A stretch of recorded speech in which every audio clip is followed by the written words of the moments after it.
But a lot of us who were here last week are not here today, and the people here, some of them who were here came later on after I was done with the introduction. So, when I started, I began by telling us that explaining what generational causes are.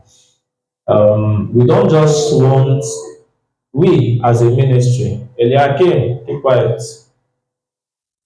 We as a ministry, we don't just want to pray for you, we do not want to prophesy towards you. We want to also teach you so that you will know how to handle spiritual warfare outside of this place. You will find out that most times spiritual attacks that take people's life don't happen to them when they are in the church. But the devil would want to isolate you first. And when he has succeeded in doing that, he will then attack you. So you will find out that most times when you come to church, people who don't sleep at home find it very easy to sleep in the church. You would wonder why, because there is comfort. The things that trouble you, the headache that did not allow you to sleep, might not always follow you to church because of the intensity, especially if it is a praying church. So, what the devil will do is that if you are being demonized or if the devil is attacking you, he will walk you and continue to trouble you until you get to the doors of the church. Then he will allow you to go and do whatever you want to do in the church. Then by the time you are going out, he will continue from where you stopped. Do you understand? So what we now intend to do as a ministry is to also empower you, to give you the requisite wisdom and knowledge to help you to understand how spiritual warfare and the terrain looks like. So that when you are in the space where your people who have spiritual oversight over you, brethren are, or brethren are, where you are without us, you know how to handle yourself. Amen. Okay, I don't know if I have any story that will back up what I'm trying to say. I don't think I have anyway. But I just hope you understand the essence of what we are doing. So I told us that at the end of this series, when I'm done, I would want every one of us to sit down and then begin to think. Are there things that look like generational causes in our lives? So write them down and pray very well against them. All right. So I told us last Tuesday, I gave us the different possibilities that exist and the different arguments for and against generational causes when it comes to believers.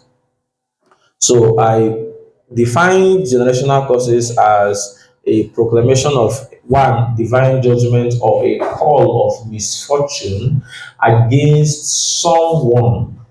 Against someone. When it's a proclamation of divine judgment, it has to be by a deity or a spirit that has oversight.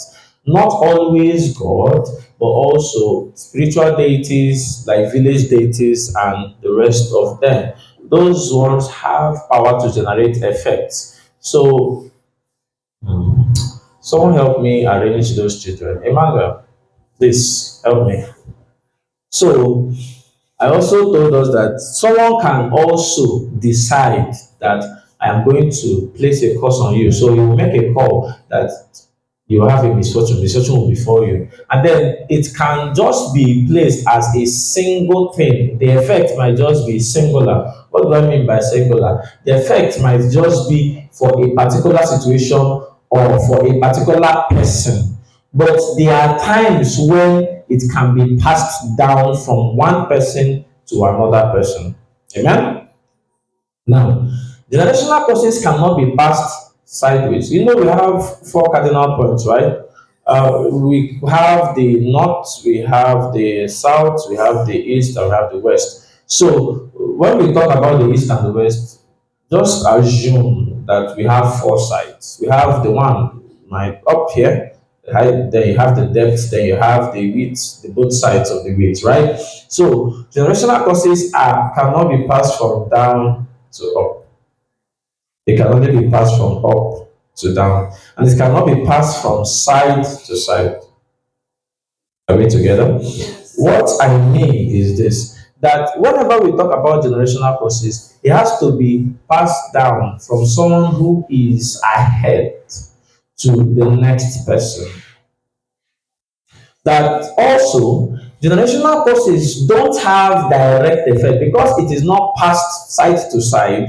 It does not have a direct effect on people who exist beside you. For example, it will not have a direct effect on your in-laws. It will not have a direct effect on your friends. It can only have an indirect effect because, oh, my friend is always sick, and then I'm the one who has money, so you keep giving them money. So it will be an appeal now to your conscience if you are willing to go with the person over and over again. Do you understand? But it can affect your wife directly because the two of them who are joined the marriage have become what? One flesh. So whatever happens to that one, but it can't push out directly to people who are the side. Now, when you look at the word passed down, the best illustration for that, if it doesn't work for you, you can discard it. So the best illustration of that passed down is when you look at a relay race. How many of us have seen a relay race before? You know what relay race is? So there is this kind of race that people run, and then you run in groups. So maybe the first person might run, they divide the race by partitions and say, okay, every 100 meters you have to hand over the baton. So the baton is passed down to the next person. Now, whenever the baton is exchanged, the person who the camera is on is not the one who gave away the baton, but the one who is with the baton. Nobody cares about the people who don't have the baton yet. So who people will look at is the person who has now the baton. Are we together? Just follow me to all come together soon. So in a relay race, you see that that baton is being passed down. That's how generational curses are. If there is a curse that everybody in this household, you don't pass SS3, the camera, all of us who are observing, we can only look at the person who is now getting close to SS3. It is not a business whether you are in primary six because the course is not there. In fact, most of the time, you will not even notice, remember the course until the person enters SS3. You will now begin to see the course manifest because that is where the baton has been passed down to. Do you understand? So that is the character of courses, generational courses. And oftentimes, I told us that it follows a repeated pattern. It follows a repeated pattern. If the pattern is 1, 2, 3, 4, when it comes again, it will still follow that pattern of 1, 2, 3, 4. It will not do 1, 2, 3, 3 or 1, 2, 4. It will follow that pattern. Now, in cases where someone decides, since all of us in our household we don't pass SS3, there's no reason. I'm just not going to do any SS3. I'm going to learn business. Yes, it is good. And you thinking that you have escaped the course, there is another avenue that the course can hold you. Because when it comes to legislation, what rules is words and the coinage. So, what I mean is this: if you now say, fine, since there's a course that we cannot do SS3, I'm not even going to bother, I'm going to learn work. So, I told us last Tuesday that there is a way the devil will do it, and then did you know how the educational system is graded into segments like primary, nursery school 3, primary school 6, the 6333 to university? Do you understand? The devil will now partition that your learning work into that thing and get equivalent. And then when it's reached to the equivalent of SS3, what you are learning, they will wait for you. So that is how you will see people who they know that school is not for them. There's a course on their head not to go to school. So they'll go and learn business. And towards the end of where they are supposed to be settled, something will happen. Or God will tell them, you have stolen something. Most times they are even innocent. And they send them out. You see how even that course will still find a way to repeat itself. And this is the reason why I told us that the believer, as much as you want to arm yourself with prayer, you must arm yourself with the right knowledge, because God will only answer the prayers that are not amiss. It was the Bible that said, you pray and your prayers are not answered. Why? Because you pray amiss. What does it mean? Amiss is a coinage of two words, a and miss. So you pray a miss. So it's assumed there, the idea I want to create in your head is that prayer is like a bullet. So it's saying that whenever you pray and you don't pray according to the will of God, you will not hit the target. So if you are praying and it is outside of the will of God, you don't have the requisite knowledge to back up that your prayer, you are not going to hit the target. So even as much as we come around and then we begin to pray and pray and pray and pray and pray and pray and pray against causes, if you don't pray with knowledge, you are going to miss the target. Amen. So we'll look at examples of causes. Sorry for. Okay, let me not apologize yet. Let me go ahead. Okay, Genesis chapter 9. Let's do Genesis chapter 3 first, verse 14 and 15. Yes, there is something else that I also did not say. That sometimes also, because of repetition, if something is repeated in a pattern, it can become tradition, and that can also become a curse. I explained last Tuesday that sometimes there is no cause, but when something begins to repeat itself over and over and over again, and nobody is asking the right questions, everybody is comfortable with it, a demon will begin to empower that thing. A demon might begin to embolden it. So, if, for example, you have noticed that every first child in your family they don't always go to school or they have issues with their result, and you don't ask questions, and you've seen it in the first, you've seen it in the second, you've seen it in the third, you don't ask any questions as to why is this thing happening, and then you make efforts to change it even in prayer, that thing will become a pattern that can be a generational curse in your household. So when Jesus says, watch and pray, he meant that you should watch and pray. It is not just a word, it's not like a phrase that you can come and quote anytime you want. Is there a phone around the keyboard? Remove it. So it's not just about you coming around and then saying, fine, I'm going to say this, what I'm praying. God wants you to be attentive to everything around your life. So Genesis chapter 3, verse 14. And the Lord God said unto the serpent, because thou hast done this, thou art cursed above all cattle, and above every beast of the field. Upon thy belly shalt thou go, and thus shalt thou eat all the days of thy life. So you see that this curse, even up until now, even up until now, the snake is still walking on the belly. So baby snake will wake up and ask the mommy, why don't we have hands like other people? Why are we just crawling? And then the mommy will now say, see it here, oh, there's a curse on our life. And the issue with this course is that this one is God that did it. So when you and God is fighting, who will separate the fights? You see, it's not very easy. When is God? I told us that causes can come as a result of divine judgment, one, and two, as a result of a call of misfortune upon someone, and the third one as a result of patterns that are unchecked. These three things, these are the three ways you can enter into a generational curse. So we see this now. Let's go to verse 15.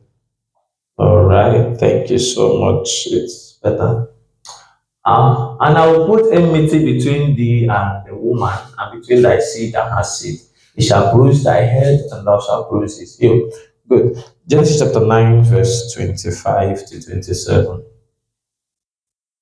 So I'm going to read out some examples and we'll look at the implications of those examples.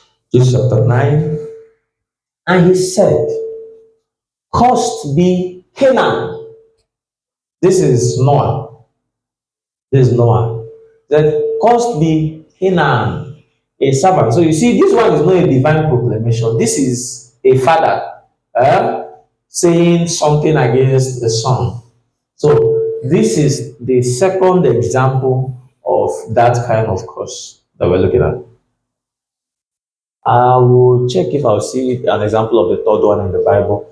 And it said, Cursed be Canaan, a servant of servants shall he be unto his brethren. Okay, next one. And he said, Blessed be the Lord God of Shem, and Canaan shall be his servant. 27. God shall enlarge Japheth, and he shall dwell in the tents of Shem, and Canaan shall be his servant. So God is now saying, for every time, okay, not God, that's Noah. Noah is now saying that for every time Canaan, who is one of his sons, gather with his siblings, what is his place? He will be a servant. That whenever he mates, contemporaries, colleagues gather, if you are Canaan, even though you have everything, even though you are bigger than these people, where is your place? Servant. So when Canaan's cup was full, you see that Israel went and attacked them, and God said, wipe all of them out. The ones they couldn't wipe out from Canaan became servants. So you see an example of a generational curse there. Okay, let's go to Second Samuel chapter 2, chapter 12. Second Samuel chapter 12, verse 7. Second Samuel chapter 12, verse 7.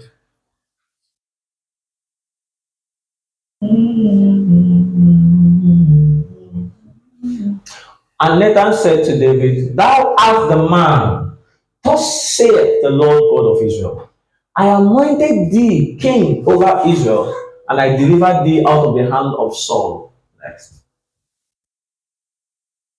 And I gave thee thy master's house and thy master's wives into thy bosom, and gave thee the house of Israel and of Judah. And if that had been too little, I would moreover have given unto thee such and such things. Next. Wherefore hast thou despised the commandment of the Lord to do evil in his sight? Thou hast killed Uriah the Hittite with the sword, and hast taken his wife to be thy wife, and hast slain him with the sword of the children of Ammon. Next. Now, therefore, the sword shall never depart from thine house, because thou hast despised me, and hast taken the wife of Uriah the Hittite to be thy wife. Next verse. Thus saith the Lord, Behold, I will raise up evil against thee out of thine own house, and I will take thy wives before thine eyes, and give them unto thy neighbor, and he shall lie with thy wives in the sight of this son. How many curses have we seen so far? Two, right? The first one is thy sword. The sword shall not depart from your house. That sword used to kill somebody because you wanted to take something from that person. Let me explain this thing very well. So David killed Uriah the Hittite with the sword of other people because he wanted something that Uriah had. So God is now saying that sword, wanting killing people because you want something they have, it will never depart from your house. So in David's lineage, you will always have people that will kill other persons because they want what they have. And the funny thing is that this sword now is not going to be outside of your house. That is, the people who are killing people, your people, they will not just kill outsiders, they will kill inside people. That means they will begin to want what the next person, their siblings, have that is not their own, and they will kill for it. It's not exactly that But you're saying that there's an equivalent. So how did that cause play out? What's the name of that guy? Is it nah, Tama and the what's the name of the guy that went and I don't know if it's Abner. I don't know, but the guy, one of David's son, saw the sister Tama, who was a virgin. And then, from what Tama said, he could have easily told the father, since all the stepsister, since Tama is the stepsister, said, I want to marry, it was permissible then. I want to marry my stepsister.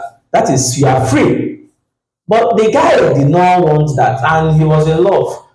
He himself did not understand what was going on with him. And immediately he went and took somebody else's, his stepsister, and raped her. What happened? Bible said that he started to hit her. Just take what does not belong to you, kill even for it. And when you do that, that's the cause. You'll become satisfied. And then Absalom, hearing what the brother did, now planned that he was going to kill, and he eventually killed that guy. The same Absalom, who was very handsome, Bible said that when he used to comb his hair once in a year, and whenever he wants to, his hair was as long from his hair down to his waist, and that whenever he combed it, he used to stand at the gate to comb it, that women will gather to watch him comb his hair. Bible referred to Absalom as a beautiful man. So you see that kind of person. This same Absalom went and attacked his father. Are we together? Yes. What's your problem? What are you gunning for? Chased his father out of the palace, became king through a cunning means. That is the same thing. And plans to actually go and fight the father and kill the father. Ahithophel was the one that was planning, telling him, for you to become the oga bata of this house, you need to show disrespect to your father. Say, carry your father's wives and go and sleep with them on the roof so that all Israel will see. See it here. And I will take thy wife before thine eyes and give them unto thy neighbor, and he shall lie with thy wives in the sight of the sun. He could have done it in the room, but what was Ahithophel's advice? Do it on the roof where the sun shines so that the whole Israel will see. So Ahithophel, that was wisdom. But who didn't know? David, and of course Nathan, who by the Lord he received this prophecy, would know that that was not just wisdom, that was a curse on his life. So you're seeing how Ahithophel is being hailed for his wisdom, but his wisdom is just a play out of a curse that God has spoken. And now, when that thing happened, David did not fight. What did David do? He ran away. He knew that this was a cause. In fact, David warned the people who were fighting for him, Jehu. No, it's not Jehu. Joab. Warned Joab and the people who are running and said, when you see the young man, don't touch him. You remember that story? Yes. When you see him, when you catch Absalom, don't touch him, don't kill him. Eventually, it was Absalom's beauty that led to his demise, as he was running, his hair got caught on an oak tree, and then it was Joab that thrust him through. He died. And David mourned for the son. And people came and said, you are not even happy. When they brought the news, it was Ahimaaz that ran ahead. The story of Ahimaaz, he ran ahead to go and bear the news, and he didn't have the whole news. The other guy ran, and then Shimea ran later and came and told the king. And the king, the first question is Absalom safe? And when they now said Absalom had died, he began to mourn. Then Joab came and told him, are you not even happy that we that went to fight him, we survived? And you are angry because of someone that wants to kill you. Why was he sad?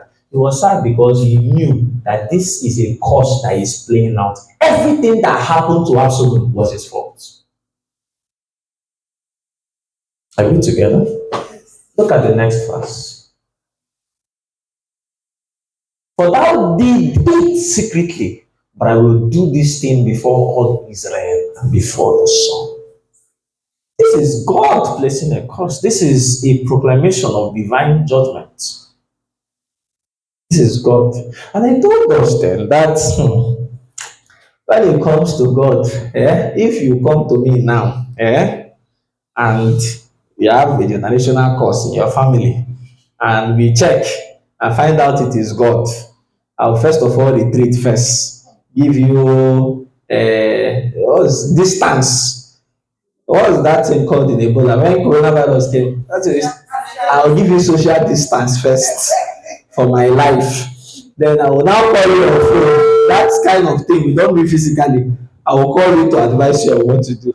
And most of the work will be you. There is no intercession, it is you. Now, I have seen where pastors they don't know this thing and then they go to attack. It's a course, so they go out to organize family deliverance, and you find out that at the end, the pastor will come back with injuries. This is part of the reason. When it is God, if you don't understand the roots of a cause, whenever you want to handle a cause, look at the roots. If you don't handle it from the roots, you will injure both yourself and the person. You will cause even greater havoc. I tell you this by experience. Okay, now let us look at go to the next verse. Let me see if David replied. And David said unto Nathan, I have sinned against the Lord. And Nathan said unto David, the Lord also hath put away thy sin, thou shalt not die. Mainly he accepted. Mainly accepted. He said, I have sinned against the Lord. The Lord now said, I will put away thy sin. You will not die. Go to the next verse. Howbeit, because by this day thou hast given great occasion to the enemies of the Lord to blaspheme. Now, the Lord is saying that the reason why He is even angry about this thing is that it is not expected that someone that calls on His name will do this kind of thing. That you are giving people reason to blaspheme against Him. That's the reason why He is angry. He said, the child also that is born unto thee shall surely die. This is an innocent child, but he will die. So you will find out that eventually when this guy died, when he became, David began to cry and began to weep because the child was sick. Eventually when they died, wait, the child was giving birth to now, right? Yes. Do you remember? Yes. They gave, it wasn't a stillbirth. The child came out alive and then fell ill. So David began to intercede in fasting and wore sackcloth, and the child now died. David now stood up and people were now saying, you were mourning when he was alive. Now that he has died, you're supposed to mourn, you are now eating. So it was an odd thing. David was interceding because he knew this child is innocent.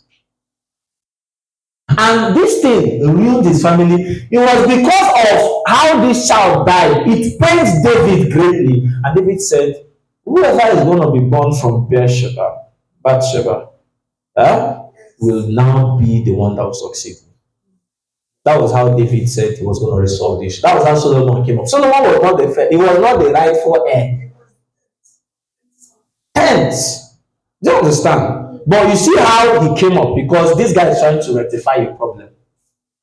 Now, this is how David reacted to this. Let's go to the book of Samuel, First Samuel. Let me show you something else, another cause.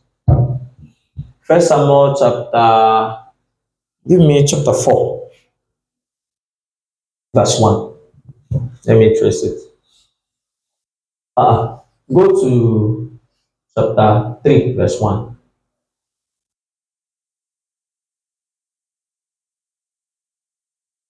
Okay. Go to this is the story of Eli. This is the story of Eli. Eli was not just any kind of priest. He was the judge. He was a judge. And Eli was from the Levitical priesthood. Samuel marked the end of that thing.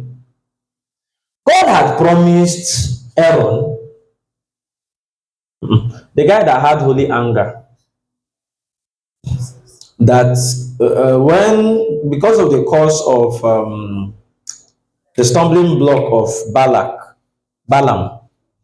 There was this guy that took a spear and thrust through two people. And God said, because of your anger, forever you will always be a priest before me. Say your generation will always. That should be Eliezer. Is it Eliezer? I don't remember again. But yeah, that happened. So this is Eli, and his children were not doing. So in those days, Bible says that there was no open vision. Next verse. Mhm. And it came to pass at the time when Eli was laid down in his place, and his eyes began to wax dim that he could not see. Next. And the lamp of God, went out in the temple of the Lord, where the ark of God was, and Samuel was laid down to sleep. That the Lord called Samuel, and he answered, Here am I. Next verse.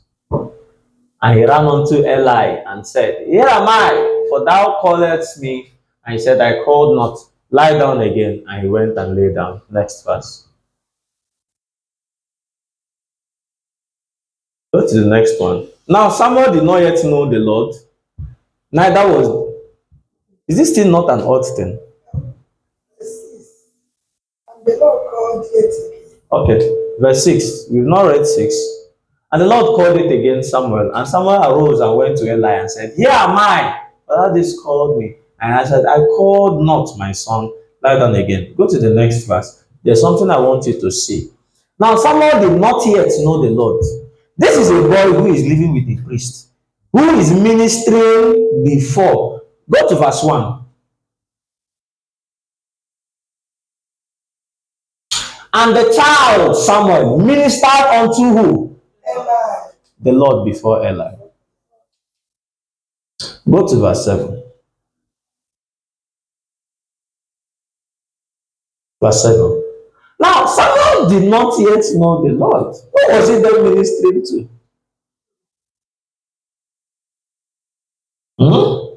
You see this big problem here. Samuel in verse 1 was ministering unto the Lord before Eli.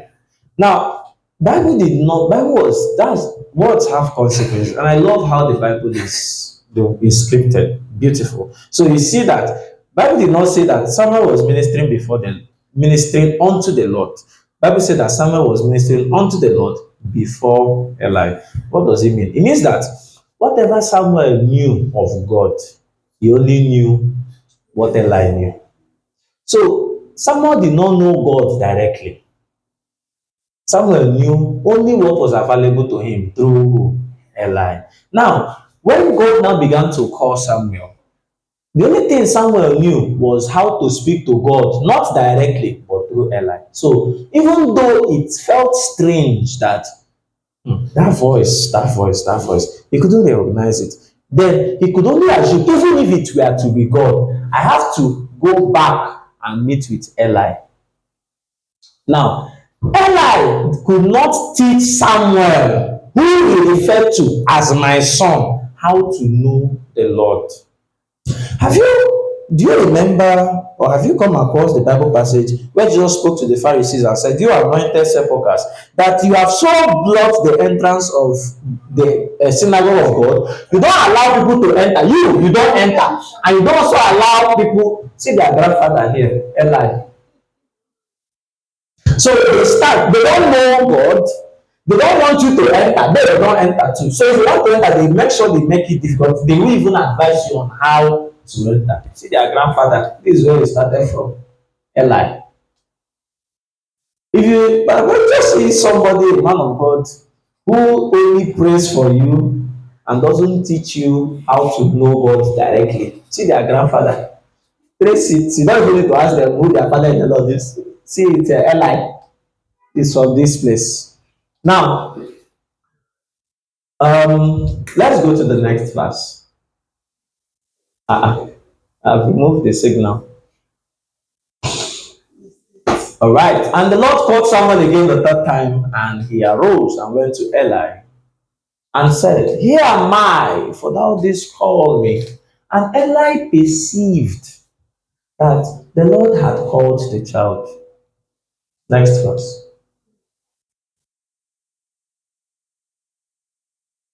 Therefore Eli said unto Samuel, go lie down, and it shall be that thou, what is happening?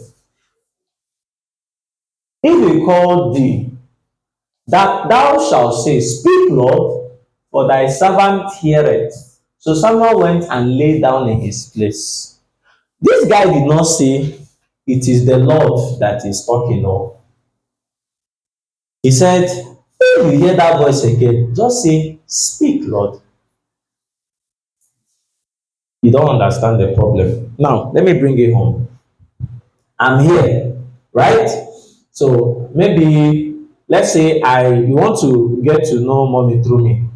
So mommy has been calling you, but you don't have access. So, but I have access, so I have access though. Then you try to tell me that you come around and you tell me, I've been hearing a voice. Have you been calling me? Have you been calling me? I'm like, no, I've not been calling you. I've not been calling you. You keep calling. Then when I perceive that it's actually mommy that is calling you, I will not tell you directly. It is her that is calling you. I will leave it. I'll just tell you, yeah. Whenever you hear that thing again, just say, yes, so mommy Gio, I mean mommy Joy. Is that what you call her? Mommy Joy. Hi, please talk. I'm hearing you. But I could have said to her, to you now that is coming in a softer tone and say, actually, it's mommy that is calling you. When she calls again, I want you to be careful how you respond and answer with respect and say, so thing. Then listen attentively. But you don't see that kind of advice here. It's just drab. So let's go again to the next verse. Therefore, Eli said unto Samuel, go lie down. Okay, next verse, sorry. And the Lord came and stood. Now, this time around, it was not the voice of the Lord. What happened here? The Lord came and stood. Because you have refused to introduce me, I will call myself to introduce myself. Do you understand? Now, because even when you perceive that is the Lord, you cannot even open your mouth and say, it is indeed the Lord. Lord does say, fine, you will not introduce me. I will call myself and introduce myself. And that is what God did here. And this time, as other times, the Lord said, Samuel, Samuel. Then Samuel answered, speak, for thy servant heareth. There was no doubt again because the Lord came and stood. Next one. And the Lord said to Samuel, behold, I will do a thing in Israel at which both the ears of everyone that heareth it shall tingle. Next. In that day, I will perform against Eli all things which I have spoken concerning his house. When I begin, I will also make an end. What does it mean? That when this thing now, this course now, when he starts it, you will make sure you finish it. That means, don't put your head, you will die. Do you understand? That if he begins this to handle these people, he will finish them. Nobody will survive. Next verse. For I have told him that I will judge his house forever for the iniquity which he knoweth. He's saying that he has God had already warned this guy before. God has warned him, and that he is going to judge that forever. That this judgment now that is coming, it is not one day. That's going to keep judging him forever. And when he does this, it is because of the iniquity, and he knows the iniquity. He cannot say, I am not aware. So he knows it. Because his sons made themselves vile, and he restrained them not. Do you know what the sons of Eli were doing? When women came to offer sacrifice, they will ask to sleep with them, and if they refuse, they will rape them. That was the worst of it. And the funny part was, they raped these women in the sanctuary. God said they made themselves five. And it wasn't just this, so you know they store meat too. There are parts of meat that there is the priest will use a fork, you come around and then you just trick it and go. Whatever the priest takes is their own. This one they made a tongue, he made it very big. So when they come, they will tell you, instead of it to say that you should first of all bring, let them take before you give to God. God was inexistent to them. They didn't know whether God. Let me show you something I skipped. Go to verse 2 of this place. Go to verse 2.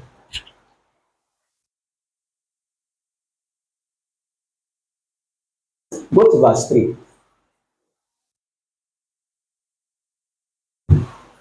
And the lamp of God went out in the temple of the Lord. What does it mean? And the lamp of God went out. Like Okoyon. There is this lamp. There is a fire in God's temple that Bible said in the book of Leviticus chapter 6. Let's go to Leviticus chapter 6 verse 21. 6:21. Let's try there. Let me show you something about this lamp.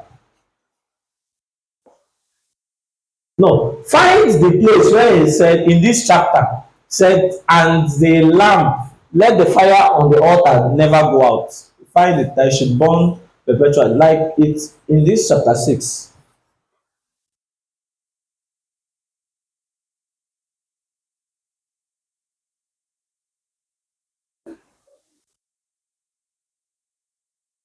If you've not seen it, go to 16.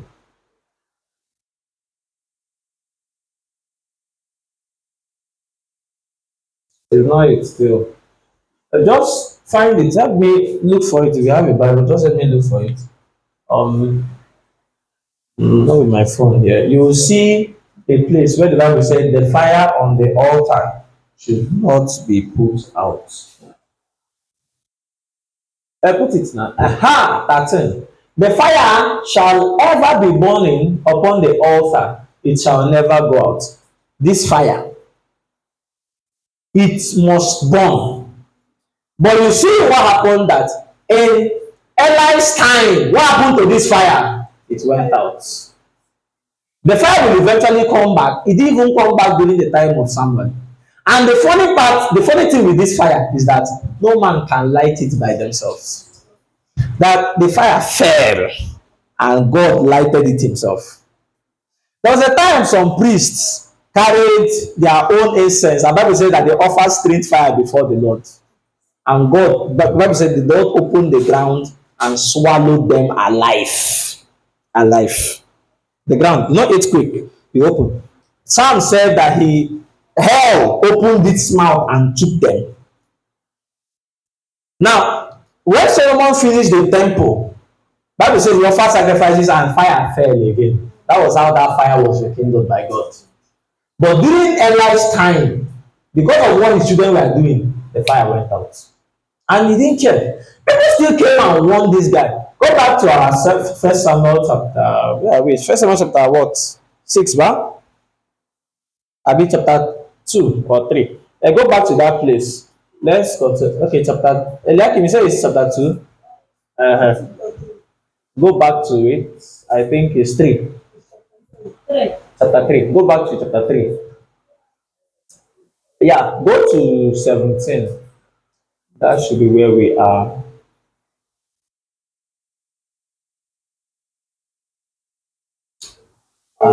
You need to be fast though.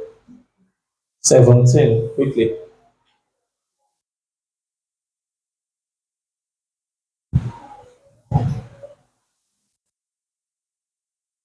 No, you've gone to chapter 4, verse 17. Chapter 3, verse 17.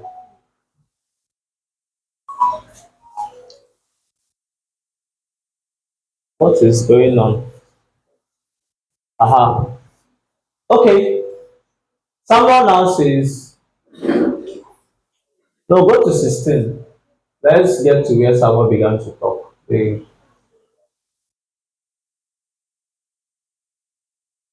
Eli called Samuel.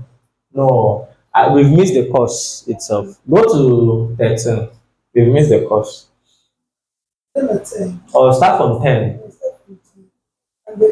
Okay, 13 is where we are. For I have told him, go to, he restrained them not. Go to 14. Yeah, this is where we start. And therefore, I have sworn unto the house of Eli that the iniquity of Eli's house shall not be purged with sacrifice nor offering forever. It will not be purged by sacrifice or offering. Does that include the sacrifice of Jesus? What do you think? Do you think it includes it? Eh? Stop now, talk. Let's say your opinion. He said no. Well, my this thing here is said by sacrifice or offering. So Jesus sacrifice, is it sacrifice? The sacrifice now, it includes it. God, even God's sacrifice will not save these people.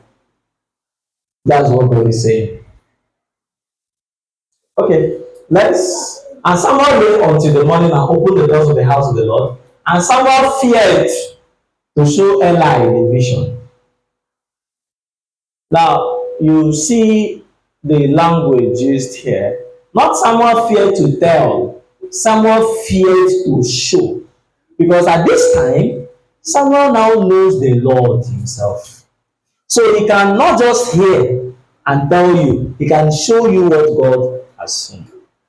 Do you understand? So what he has seen in a vision, he can also communicate to you to see it. Now, next verse, let's see how. Then Eli called Samuel and said, Samuel, my son. And he answered, here am I. Next. And he said, what is the thing that the Lord hath said unto thee? I pray thee, hide it not from me. God do so to thee and more also, if thou hide anything from me of all the things that he said unto thee. If you look at what this guy is saying, you will begin to suspect that he had an idea that whatever God had told Samuel was about his life. Are you seeing? So when God said he knows, indeed he knew. He knew. Next verse.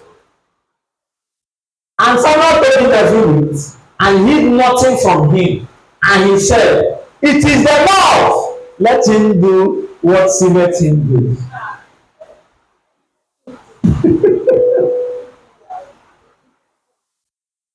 You see how this guy reacted? He don't even want to be saved. But you saw how David reacted. He said, I have sinned. God now reduced. What is why? Say, oh, it is the Lord. Whatever you want to do, let him do. I don't care.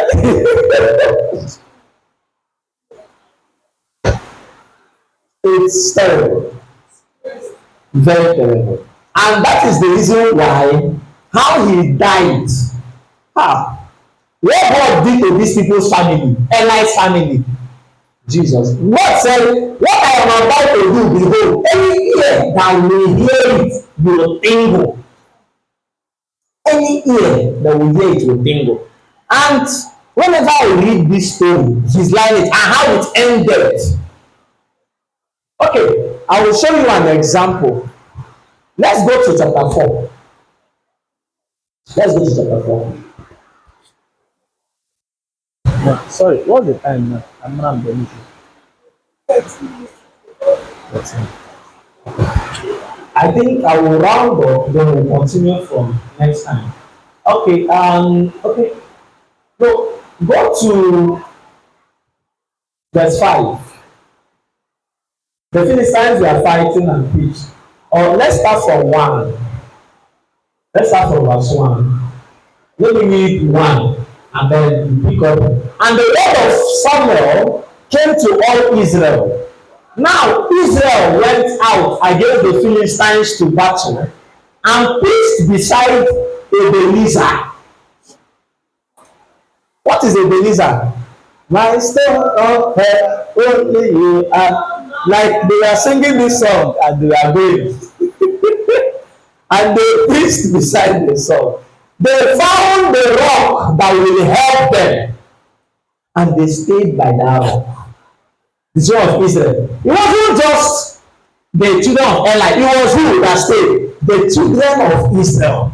They had a problem and they went to go to war. And what did they do? They found their stone of help and they stayed there. But see what happened. Go to the next place. And the Philistines put themselves in array against Israel. And when they joined battle, Israel was smitten before the Philistines. Are you a dictionary meaning of the word array? Set themselves in array. What does it mean? Huh? To fight? I didn't hear you. Use a dictionary. Check it. Array. Array.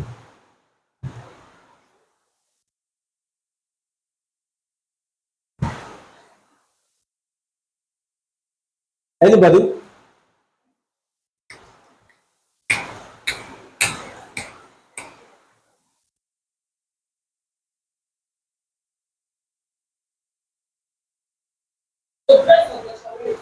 To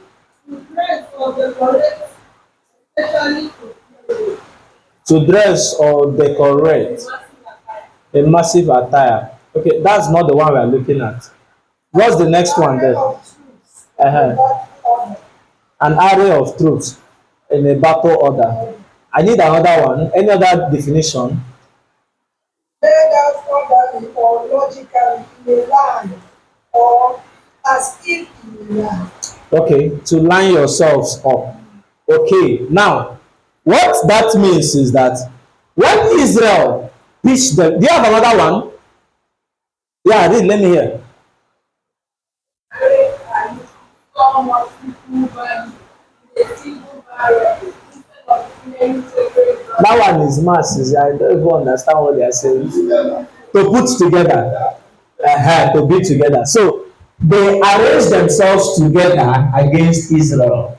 So Israel also arranged themselves against their stone of help.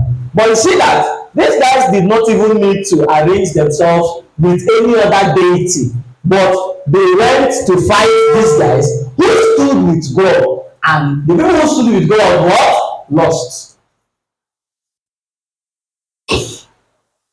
So there are times where you can see believers, Christians, who will go and have a confrontation with something, even in the name of God, and they lose. Sometimes it is because of a cause.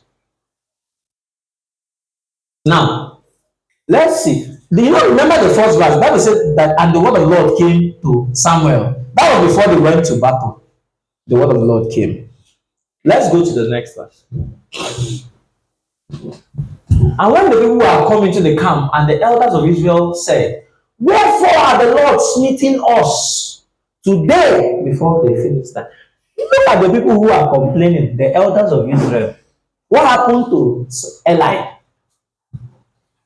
If there is anybody who is supposed to say, why has God forsaken us? It is supposed to be Eli.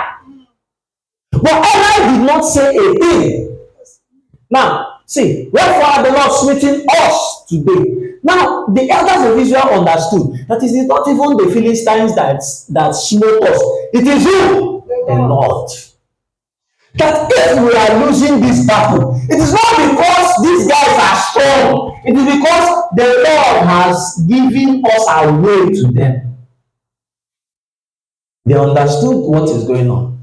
And then, see what will happen. Let us fetch the ark of the covenant of the Lord out of Shiloh unto us, that when it cometh among us, it may save us out of the hand of our enemies. The rock, Ebenezer, is no longer enough. Let us go and bring the ark. Since we are beside our rock, and it's as if we don't know him, what do? Let us go and bring that one, that symbol that God's presence is always with. Let us bring it, because you know God's Bible says that God's promise that His presence will always be with the ark. Now they said if they bring it, peradventure, Ebenezer will then become a stone that will help them. Next verse. So the people sent to Shiloh that what is happening. TV. All right. People sent to Shiloh that they might this TV. Mm. Okay. It will come.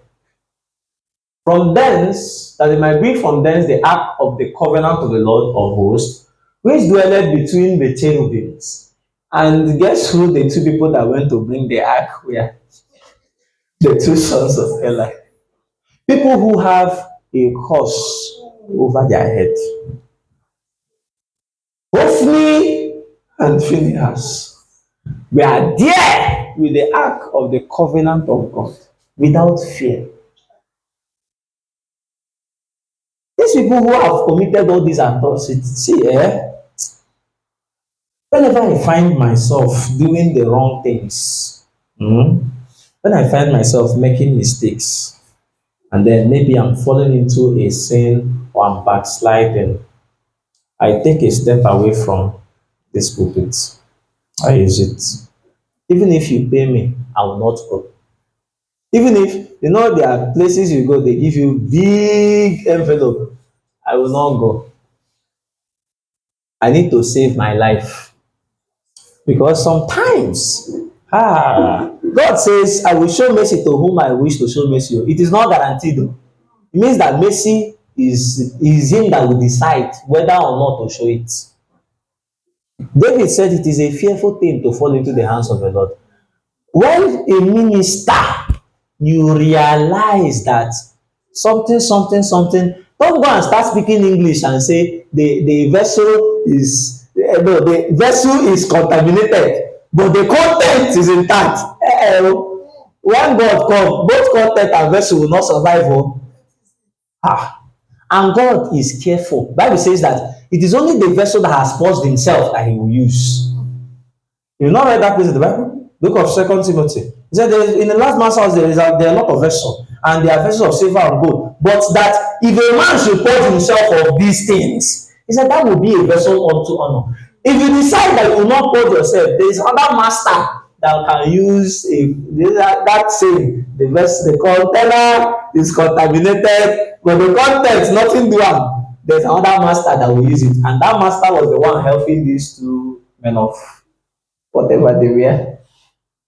So these guys were there with the ark of the covenant. Look at what happened next. Yes, us.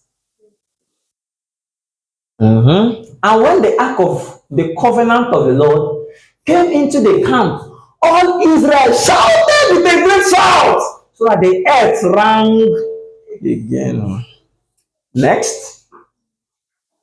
And when the Philistines heard the noise of the shout, they said, what meaneth the noise of this great shout in the camp of the Hebrews? And they understood that the ark of the Lord was come into the camp. Next. And the Philistines were afraid, for they said, God is come into the camp. And they said, woe unto us, for there had not been such a thing heretofore. What happened? Bible says that the earth rang. Literally, these guys were afraid. They said they have never seen this kind of thing before. How is the earth? Yeah, have you seen earth ring before? You say earth is ringing. How do you even explain it to somebody? But whatever it was then, it was capable of instilling fear in the heart of these people. But look at what happened. Woe unto us, who shall deliver us out of the hand of these mighty gods? These are the gods that smote the Egyptians with the plagues in the wilderness. Next one. Be strong and quit yourselves like men, O ye Philistines. What does it mean? Be strong and die like men. We are going to this battle, we are afraid, we are just going to salvage the issue. We are going to die like men. These guys had resolved to their faith that this is going to be the end.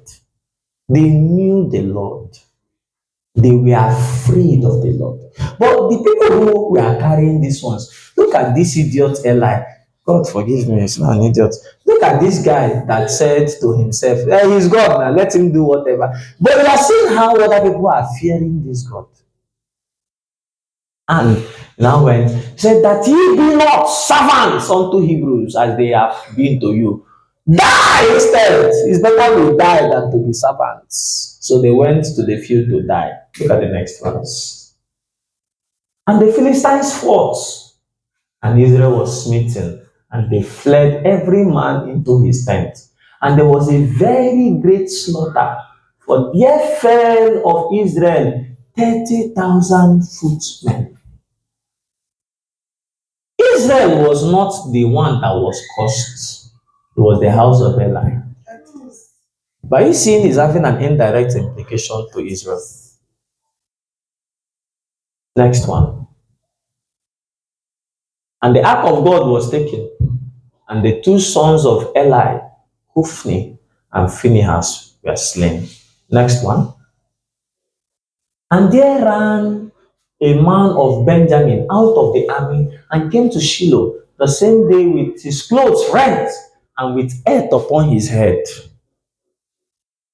And when he came, lo, Eli sat upon a seat by the wayside, watching, for his heart trembled for the ark of God.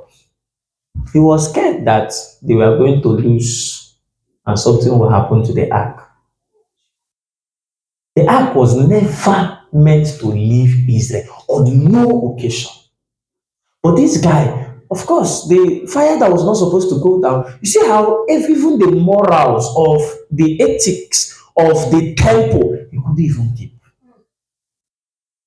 This is a guy that saw a woman praying and said, this one is drunk. Oh. Okay, it's not an odd thing to you. You are praying and your mouth is moving. I'm not hearing the words. You now look at in the morning. Oh, you now say, this woman is drunk. Oh. Ah. So if someone is drunk, the only place will come is to go and pray and kneel down and pray in God's house. Like see his head self is not even correct. Like when devil wants to touch a man, you become very stupid. I'm serious. Every time I've seen people who devil is, they're always stupid. They don't have sense. You will see them misbehave. And when the man came into the city and told it, all the city cried out. There is something else I want to show you about Eli. And when Eli heard the noise of the crying, he said, what meaneth the noise of this tumult? And the man came in hastily and told Eli. Next.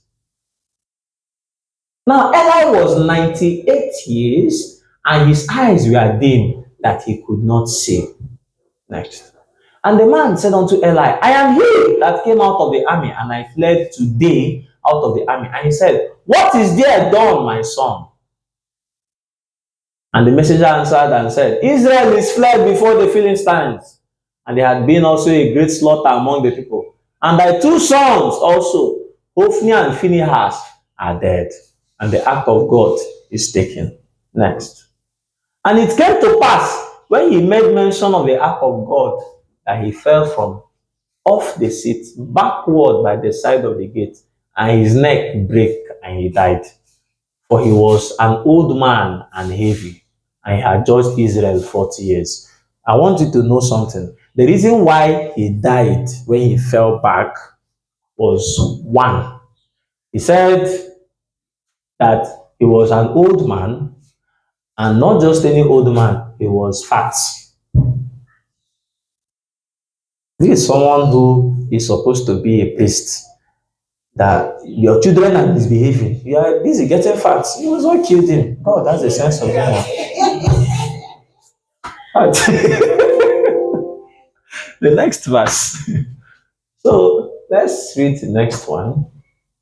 And his daughter-in-law, Phinehas' wife, was with child, near to be delivered. And when she heard the tidings that the ark of God was taken, and that her father-in-law and her husband were dead, she bowed herself and travailed, for her pains came upon her. Next. And about the time of her death, the women that stood by her said unto her, fear not, for thou hast borne a son. So she was about to die. But she answered not, neither did she know regard it. Remember when I told you that when there is a curse that is always passed down, it cannot go sideways, but it can go downwards. And that the wife is also part of that. So if the husband dies, what will happen next? The wife will die. They were going to die in that family. And this is what happened to the wife. The wife, even after she gave birth successfully, she had to die. And she named the child Ichabod, saying, the glory is departed from Israel. Ichabod does not mean, this is not the meaning of Ichabod. This kabod here is glory. This I here, this A sound here means in glory, like glory no day, shame. The opposite. That's what Ichabod means. Shame. Shame. So he said, because the glory has departed from Israel, now we have shame. It's not just about glory departing. She didn't understand. Glory is not person. God is not his glory. It is God that brings the glory. Even she does not even know what preserves that glory. God left since. What was the glory? Now, you see how after then, she now says, and because of her father in law and her husband. So, all these things she's saying, the reason why she's saying this, no, go back, go back, go back. The reason why she's saying this Ichabod, why she's angry is that the glory is departed from Israel, and the reasons are one, because the ark of God was taken, one, two, because her father-in-law and her husband are dead. This is not even a time to mourn your father-in-law and your husband. But she herself that was, she knew what the husband was doing. I'm not even supposed to pity her. Please let us bow our heads. We'll continue next time and then we'll pray. But we'll just say a simple prayer. Wherever you are, I want you to begin to ask the Lord to show you mercy. Maybe the Lord had warned you. We made that prayer this morning, but we didn't pray it very well. When our mother in the Lord was leading the prayers earlier on, she kept saying, let us ask for mercy. Let us ask for mercy. Let us ask for mercy. I want us to ask genuinely, sincerely from our hearts. Maybe the Lord has brought a warning to you and you are not careful to beg. You did not submit yourself in humility. The opposite of humility is humiliation. When the Lord wants to humble you and you refuse, the next thing he will do is that he will humiliate you. He said, I hate the proud. I hate them. But whoever is humble, I will lift them up. We've just seen just few examples that we've seen. It is a terrible thing indeed. Me, I'm asking for time so that by the time we get to the end of this exercise, this entire teaching, we will know how to handle courses. Not just handling it for yourself, but you'll be able to teach it also. You understand the implications. You understand everything around it, the intricacies, the loopholes, how to fight effectively. Lord, show me mercy. No cause. My life, in my family, show me mercy. Have I made a mistake? Ah, have I done something consciously that is wrong? Have I brought shame before you? Show me mercy. Have I made people to blaspheme against you? Some of you don't understand. A blaspheme against the Lord is just as simple as saying, Oyenka or believer. Some of us still fight outside. Some of us still quarrel. And then when we do it at times, someone will say, Leni hey, pastor Neku. Leni hey, naga church Neku. Those kind of things can bring curses. It can open a new way for the devil. Show us mercy. We are not perfect people. We are full of unrighteousness. We are full of iniquity. Show us mercy. I bow myself, Jesus, in humility of heart. Show me mercy. Show my family mercy. Hey, Jesus. Ah, can we pray against embarrassments? I don't know how it will come, but Lord, we pray against it. We will not be embarrassed before you. We will not be embarrassed outside. We will not be embarrassed. We will not be embarrassed. Jesus, Jesus, Jesus. Kai. Hey.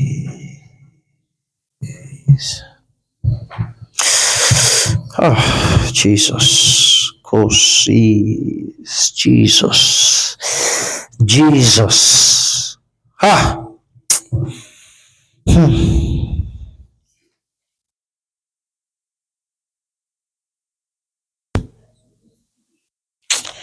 Ah. There are different things I'm seeing, but we will not handle this.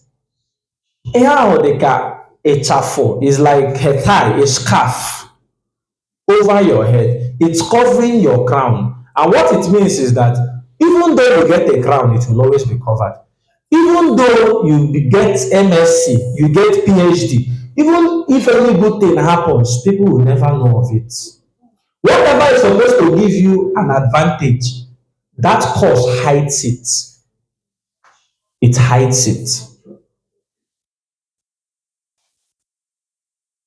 Jesus. We ask for mercy. Our plea is for mercy. Our plea is for mercy. Our plea is for mercy. Our plea is for mercy.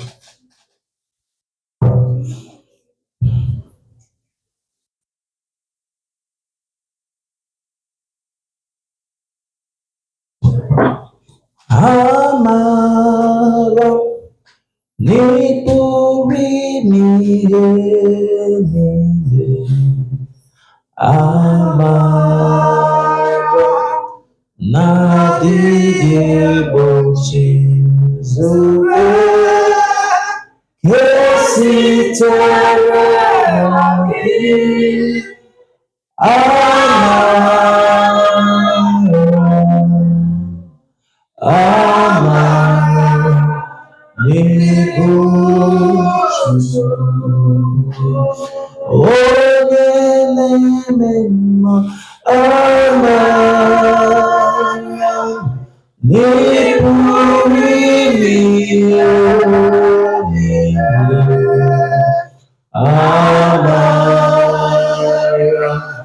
Nadige boji zube